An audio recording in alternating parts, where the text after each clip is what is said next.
Bienvenidos a un nuevo episodio, a un nuevo capítulo del podcast de jardinería y paisajismo. El espacio en donde comparto todo lo que sé y lo que voy aprendiendo del mundo de las plantas, la jardinería, el paisajismo y todo el mundo empresarial para ayudarte en tu proyecto y para que tengas tu jardín más lindo cada día.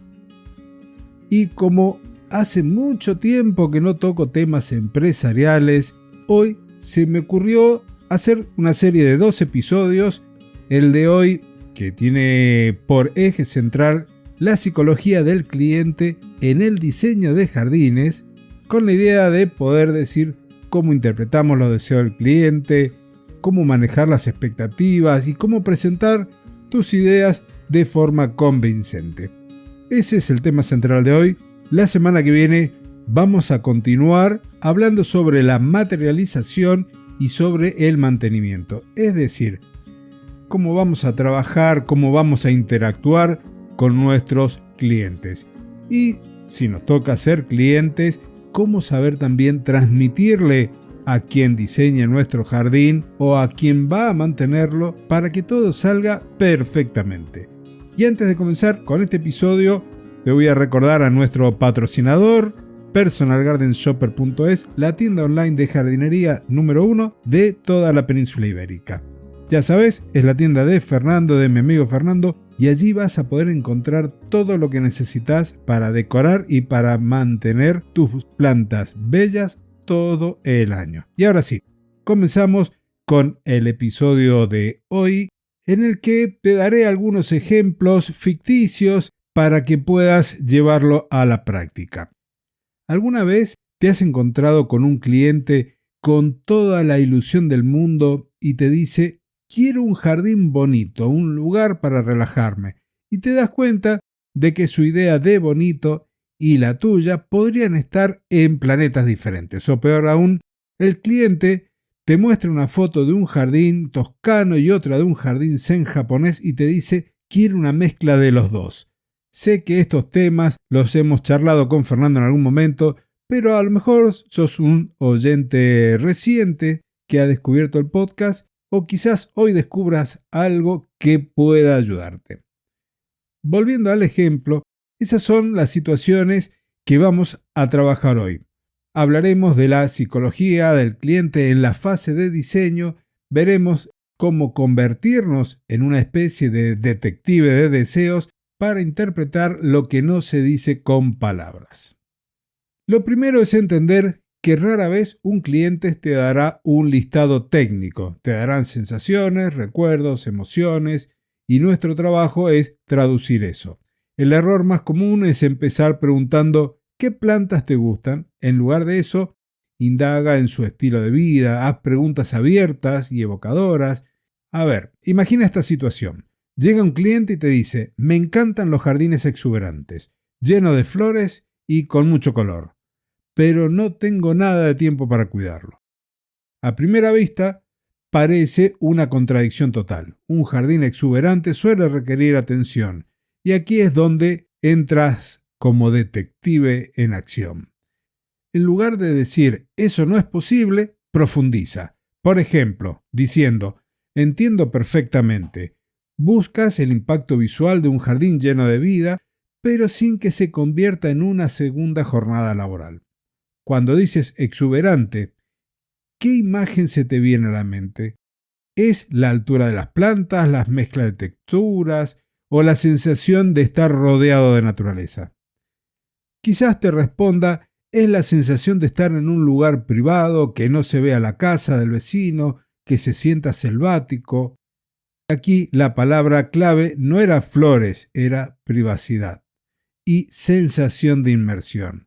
Ahora puedes guiar la conversación diciendo: excelente, entonces podemos lograr esa sensación de selva usando arbustos perennes de diferentes alturas y texturas que te den esa privacidad todo el año. Y podemos añadir toques de color de larga duración y bajo mantenimiento, como un árbol que florezca espectacularmente en primavera o unas gramíneas que aporten movimiento y color en otoño. Así tienes un impacto visual, la privacidad y no te conviertes en un esclavo del jardín. No sé si con este ejemplo me estoy explicando y logro mostrarte esa diferencia, porque pasamos de una contradicción a una solución concreta. Otras preguntas claves que podrías hacer es: ¿tiene niños o mascotas? ¿Cómo usan el jardín ahora mismo? Quizás necesitas un área de césped resistente para que juegue un perro. ¿Qué es lo que menos te gusta del jardín actual? A veces, saber lo que odian es más revelador que saber lo que les gusta. Y recuerda, herramientas visuales como por ejemplo algún tablero de Pinterest compartido va a ser oro para ti. Si ves que un cliente te comparte 20 fotos de pérgolas con zonas para sentarse, aunque no te lo haya mencionado, ya sabes que el concepto de un espacio para compartir es fundamental para él. Ahora ya tienes una idea un poco más clara de ese jardín soñado y toca el aterrizaje, es decir, alinear ese sueño con lo que yo podríamos decir llamo triángulo de realidad, en donde está la visión, el presupuesto y las condiciones. Y aquí nos vamos a encontrar con otro clásico, el cliente con un patio pequeño de ciudad que te muestra fotos de un parque de hectáreas. Su visión es expansiva, pero sus condiciones, el espacio, son limitadas. Y aquí es donde manejamos las expectativas con creatividad. El diálogo podría ser algo así. El cliente te dice: me encanta esa sensación de profundidad, de tener distintos cuartos en el jardín como en esta foto. Y a ti te tocará decir algo parecido a: es una idea fantástica. La sensación de descubrimiento es lo que hace mágico a un jardín.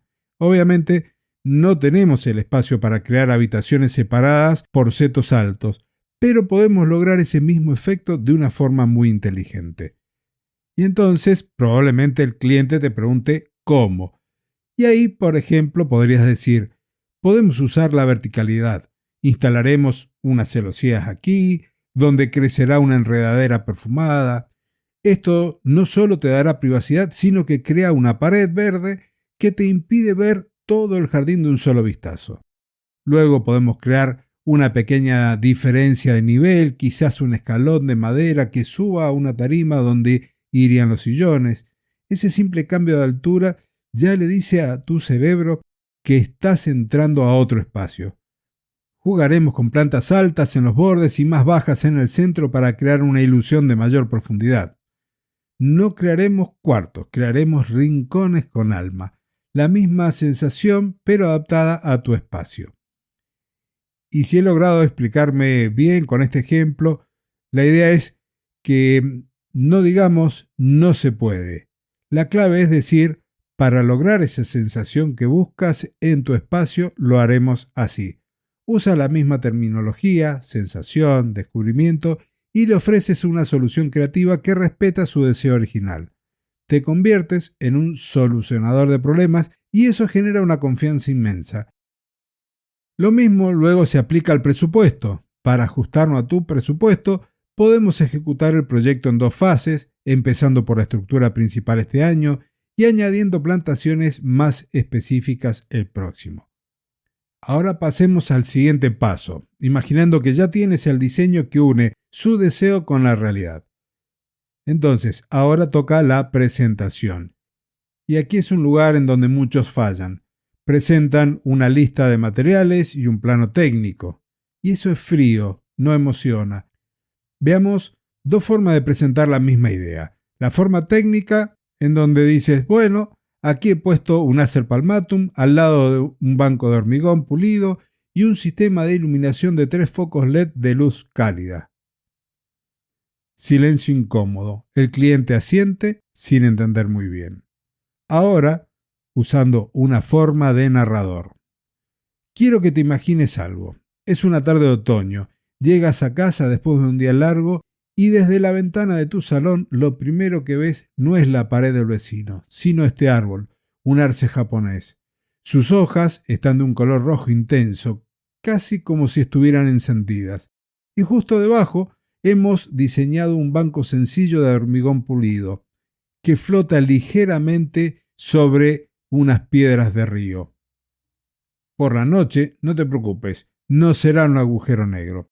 Unas luces muy sutiles que instalaremos desde abajo bañarán el tronco y las ramas, convirtiendo tu árbol en una escultura viviente que podrás disfrutar también desde dentro de casa. Ese banco no es solo un banco, es tu lugar para tomar el primer café del sábado. Es el punto focal que te dará paz cada vez que mires por la ventana. No sé si logro mostrar la diferencia. Tal vez me pasé un poquito de rosca con las metáforas, pero la verdad que funciona muchísimo mejor.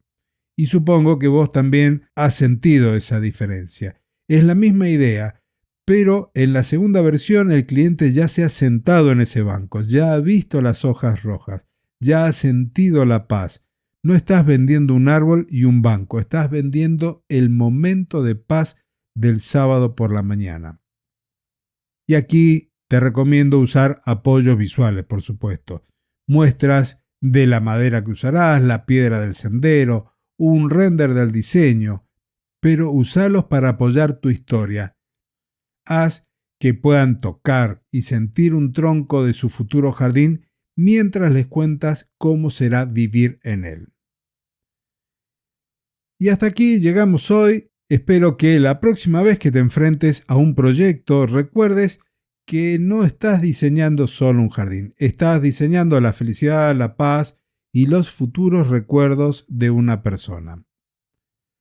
En las notas de este episodio te voy a dejar los enlaces que considero que te pueden interesar, pero más allá de eso, y que me gustaría que compartas el episodio, que lo califiques, me gustaría que me dejaras un comentario en donde me compartas tus trucos para conectar con los clientes, tus trucos para mostrar el diseño, para hacer que tu cliente recorra ese jardín antes de haber colocado una planta.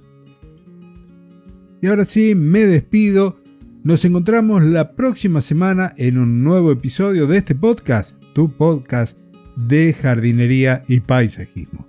Hasta entonces y muchísimas gracias.